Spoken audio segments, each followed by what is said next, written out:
this is how they'll line up. It's Kim Jane and David Cedars, his best qualifying result since moving to a Holden. How about Grant Johnson, two-time champ in the series, returns to make that top 10 in qualifying. Some big names and local drivers and McNally and Marjoram behind them. Huge effort for both Mason Barbera and Jared McLeod to make that top 10. But here come the big names. And Tony, I'm really looking forward to seeing them fly through the field in this first race. Absolutely. Roll Harris, George Mediki there. You know, they're great drivers. So they'll be elbows out, trying to get back through that field and get those points for the championship. Chris Walton out of 17th. There is going to be some paint swapped if he has anything to do with it. We know he's aggressive when the chips are down. And we've got some guys towards the back, including the two teammates of Spooner and Nichols off the back of the grid. Okay, it's time to go racing. Round 2 of the East Coast Bull Bars V8 Ute Series. Your Armour All pole sitter, Kim Jane. Can he convert from the front row alongside David Cedars? Your 2012 and 2013 winners on the front row alongside each other. Just waiting for the green flag to be shown at the back. It's in the right hand. Here we go. Time to bring the noise. V8s here in Perth. Red lights will go on, and when they go out again, it's time to drop the clutch. Jane to the left, Cedars to the right, and behind him, a whole bunch of big names in the mid-pack, making them wait a long time here. Heart would be absolutely thumping. But now we go. The race between the two guys in the front row, very even. Very even there. Cedars got probably a better launch to start with. But Jane's got the inside run. Cedars needs to try and get in there to try and protect his line. Roll Harris, good start. He'll pick up Craig Dontis, having to go the long way though. You're really putting your trust in the hands of the others if you're going to sit on the outside on a slippery track on lap 1 on cold tyres. Oh, and he argues the point with Dontis over the S's. This will open up the door for Fisher, who's getting pushed along nicely by Mediki. And Dontis, after qualifying in the top 10, is going backwards. Actually quite a clean start here. On the board now with Dontis. He got it ruffled up a little bit there in the opening corners. That's exactly what Royal Harris needed. He's picked up a couple of spots. It looked like Mediki was having a crack under brakes at Cole. A few tailgates getting sideways. You'd expect nothing less. Lap 1 here in Perth. Oh, Grant Johnson looking racy behind Ryan Hans, but he just ducked out for a second. Here goes Marjoram, sitting up the inside of fellow West Aussie Reece McNally, and there's a couple of lockups. Fisher locked the right front. You can't be doing that too many times this weekend. Sitting there behind Royal Harris. Hopefully he can sort of latch on the back of him and get through a few of the guys in front. Oh, Reece nice McNally is getting pushed behind, unfortunately.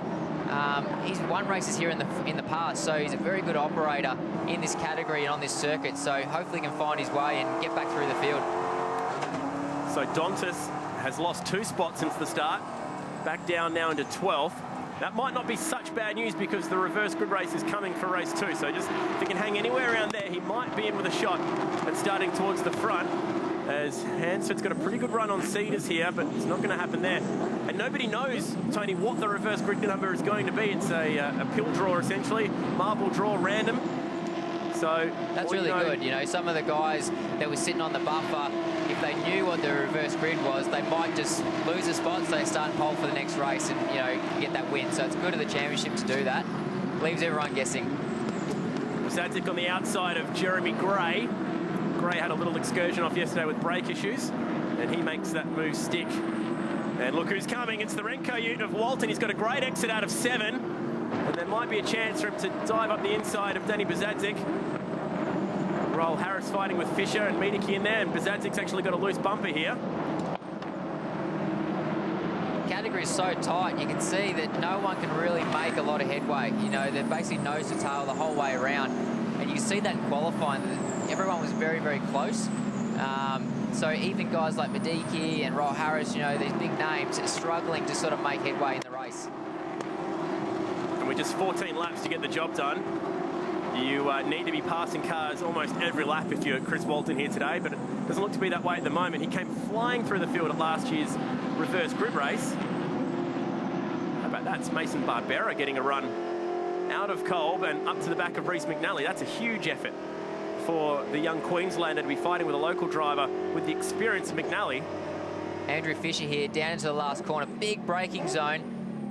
Let's watch him do his work. Roll Harris having a go. Oh, he says, sorry, MB. Just a bit of a rub of panels, as you'd expect here in Perth. And that's going to give Harris the inside sit up towards turn 1. He makes that move stick, and Fisher might just be the beneficiary from all this. Give a bit of a nudge on the way through. They'll go side by side up here. Fisher's backed out of it. It's probably a good option. Back on board with him now. How patient is that? Just coasting in. Andrew Fisher now running that operation by himself. He lives south of Sydney, but above Wollongong. Volunteers his time going around to schools doing the Life Choices program. He goes to nearly 30, 40 schools a year, lectures over 30,000 students about the different choices they'll have to make growing up. Also goes to about 10 prisons a year as well and speaks to inmates, as well as running a few businesses and having a family and 2 race cars as well. He's a busy, busy boy, Andrew Fisher. Very busy boy. So Jane Cedars hands for the top 3. As Holden look to claim their first race 1 victory since Bathurst last year. It's the only time at all last year where they won a race in race 1. But look at this, the Mango Credit Ute is not letting Kim Jane skip away too easily here. How hard do you push here? You know that you've got to make tyres last the whole week, and you only get 2 tyres to throw onto it for the rest of the weekend. And a lot of these guys have already used all 6 in qualifying. Yeah, you've got to manage your tyres. I mean, they've got to think a little bit further ahead than the race they're actually in right now. You know, Cedars putting a bit of pressure on, but he doesn't look like he's hanging the tail out quite as much as what Jane is. You know, I think Jane's really trying to go for this win. Oh, here we go, turn 6. That's a big old look down there. Aborted the move. Let's go for a replay here. Down the hill we go. That's 3 wide. That is exciting. That's Skinner up the inside of Burnett. Oh, and a little bit of a rub as a result. And a local motorcycle legend, Rick Gill, gets hung out to dry at the exit of turn 7. They pinged him for a curb hop there, but I don't think there was much you could do about that. Replay here, Roll Harris going down the inside of Fisher, following him through. See if they make contact. Oh. Yep. Bit of Morse code on the side there. And Fisher would yield that spot. Oh, this is getting good now. So the top 4 are there. Now the hot word out of the pits is that the Fords have better tyre life. And we've got Fords in 3rd and 4th right now, so this should be quite exciting at the end of the race. Got Adam Marjoram just in 5th there. He's just off the back of that pack there, but these guys hold themselves up. He might be able to just catch back up and add another car, a couple of cars to the train. He's got Jared McLeod behind him, so both Marjoram and McLeod doing a great job inside the top 10. Grant Johnson just dropping off the back of that pile a little bit, and that's Beachy, who's back in the pits and potentially with a right rear rim failure there. Yeah, you can see a little bit of damage on the rim. Probably the tyre's gone down as well. Nearly a left shoulder failure there for the poor pit crew that bumped into our camera down there. Cameras everywhere in 2015. And Grant Johnson's just starting to drop off the back of this pack. I wonder if he's thinking tyres. He's got the speed to go with the front 3, you'd say. It's pretty good effort, you know, not being in the championship for a little bit, coming back for this round, and being right at the front. So Cedars going defensive, and as a result, he's going to get the hurry up here from Hansford, who's the leading Peters Motorsport driver this weekend. We might be seeing some of that tyre life come in to play now. As you're saying, the Ford's a little bit better on their tyre. Now's the time, you know, 7 laps into the race, the tyres are really going to be hurting. Probably earlier than that, to be honest. But they've really got to try and manage that. And if you can just have a car that's a little bit better. Bazadzic and Walton go at it down there through turn 4. They sort that one out. Tony, let's quickly get a word from Kylie down in the pits.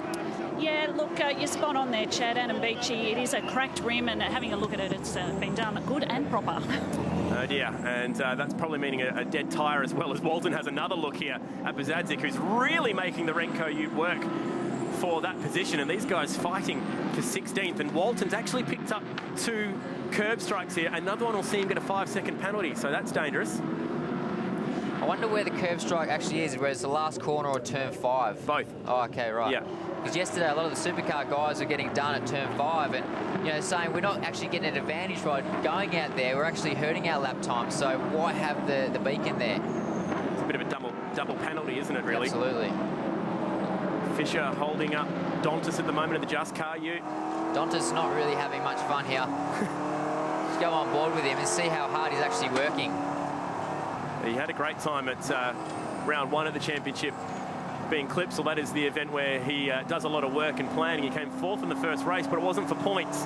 And then the double points races, he managed to finish 4th and then had a DNF, which really hurt him.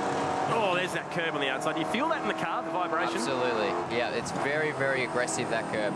Down into the bowl there. Very big braking zone. Back to the leaders now. And Dontas actually got pinged for the curb hop then on the exit of 5. So as you can see on the onboard there, he didn't really go that wide. So it's a bit strange how they get pinned for that. This is shaping up nicely. We're just past the halfway point of this race, and Kim Jane is hanging onto that lead. Cedars right behind him in the Mango Credit Holden. And this will be his best result driving the Holden after making the switch after so many years of running Fords. The victor here in 2013 in a Ford. And Johnson's caught back up now as well. So there's definitely 4 cars in this. And you see Kim Jane slide in the rear of that car. That's just killing the rear tyre. So he really needs to try and manage that the best he can if he's going to have a chance of winning this race. Great job so far staying out in front. But I don't know if it'll be for that long. So where does Cedars get this job done? Turn 6? I mean, this is the hard part. If you drive off line to make a move, you're going to get picked up by 3rd here. They're having to go all defensive now. They're slowing each other up. I wonder if this is going to open up the door maybe for even guys like Marjoram or McLeod to close that gap. I mean, it's quite a gap though now. I'm not sure if they've quite got the pace of those front guys. It's shaping up, isn't it? As Jane doesn't go defensive this time. Grant Johnson's got speed in that. Oh, that was close and very close to the exit. This all-purpose pest control ute has won the last 8 out of the 8 out of the last 15 races in the championship in the hands of Royal Harris. It's a good car. But no change as of yet. Johnson there just sort of showing his nose in a couple of spots and putting a bit of pressure on Hansford, you know. Hansford would be behind the wheel thinking, oh, I need to make sure I brake really late, and that's when mistakes sort of come in, and hopefully, you know, for Johnson's sake, he can, you know, make that position back. So they're turning 108s now. 108.2 on that last lap is the better part of 1.5 seconds off what pole position was now. Yeah, that's pretty normal for this style of circuit. We saw yesterday, you know, guys on new tyres compared to old tyres is 2 seconds a lap. So the track just is so abrasive, it kills the tyre, and we're, you know, a long way into the race now. Roll Harris has picked up the Stratco ute as well of Reece McNally, so that's good news for him. He's on a bit of a charge here. He's picked up 4 spots. Starting outside the top 10, he's made it up to 7th. Rejoin that lead pack. Jane Cedars. Hansford, he got sideways, and that might open up the door for Johnson here. Nearly, not quite. So evenly matched, these cars. Even, you know, they make a little mistake. Here we go. From way back, Grant Johnson's going to muscle the multi-spares ute out of the way here. He's getting impatient. I don't know too many guys who have done more laps around this venue than Grant Johnson over the years in many different forms of race cars. Maybe someone like Tony Ricciardello. But he's using all that experience there. That was a very Daniel Ricciardo last-minute move, that one. You think I'm on your left, but I'm actually on the right. Yeah, you fake one way and then shove down the inside. Just needed a little bit more to make it stick, but I think the door was a little bit closed on him right at the last minute. Well, this should be good. 2 of the most aggressive guys in the pits are about to square off here. I'm talking about Ryle Harris in the Tequila Sunrise paint job car. And he's chasing down the Ryco Rocket, that is Jared McLeod. 2 guys that don't yield, would be the easiest way of saying it. I know Ryle very well. I've raced him for a lot of years in go-karts and other categories, and you don't want to get on the wrong side of Ryle. I remember his go-karts always being a little bit beaten up. Just his ute's actually looking pretty straight at the moment, so see if he can keep it that way for the rest of this race. 4 clean moves at the moment. That's pretty good for Ryle. He's doing well. Fair play to him. Curb hop in the background, and that was Jeremy Gray. He's going to have some pretty full mirrors soon as well, as now George Miedeke has caught up to the Mini-Quip Cinepec ute, which is getting some awful understeer through the mid part of turn 1. I'm talking about Mason Barbera, who actually runs in the New Zealand series. Makes the trip over from Queensland for that. You can see George there just being able to take tighter lines. He's got a bit better grip on board. Oh dear, Mason's chewing up tyres here. Look how busy he is at the wheel, and is very close across turn 5. As down at Cole, but it's very close between the 2 leaders. See Miedeke in the background there, getting down the inside. Oh, and no, Barbera holds onto that spot. But he's very wide on the exit. Meanwhile, no change at the front pack. Although Hansford's having to start worrying so much about Johnson that he's lost a car length to the Mango Credit Ute of Cedars, and Cedars still hasn't had a chance to make a move yet on the race leader. Is there an obvious spot here that if you were in second right now that you would be thinking to make this move stick? The obvious spot's down to Cobb Corner, down into the bulb there, or into the last corner. Anywhere else, you sort of, unless you get a run on them, it's tricky to make the passing manoeuvre. Cedars to me is just sort of sitting there at the moment, just assessing it, whether or not he's going to have enough to get by, but he's just trying to pressure Kim Jane into a bit of a mistake, but he hasn't really made one yet. No, he's been taking a very shallow line into turn 6, and the long style corner that it is, it offers that, as this time through he actually leaves half the door open, and Johnson, I thought he was going to definitely get the back of Hansford that time. There was a little bit of a lock-up, and Hansford's got a massive run through the middle part of the corner, and he might be able to take second position away here, so there'll be a little bit of breathing room here for Kim Jane for the moment. It's really difficult for the guys like Cedars and Hansford. They're trying to attack, go forward, and they're also trying to defend from the guys behind, so they've got to position the car very well, whereas if you're right at the back there, like Johnson, you can sort of do whatever you want to do to actually get the move done. Here we go. It's a late one, that one, and Hansford covers. Tell you what, it's a race for the purists, this one, in terms of pure racecraft. Final lap now, so, you know, Kim Jane just needs to keep it straight. Maybe defend it into a couple of areas, but definitely don't make a mistake. Look how close Cedars is through this very long left-hander. Needs to get a good run through what is a fast right, and then plunge down the hill towards turn 6.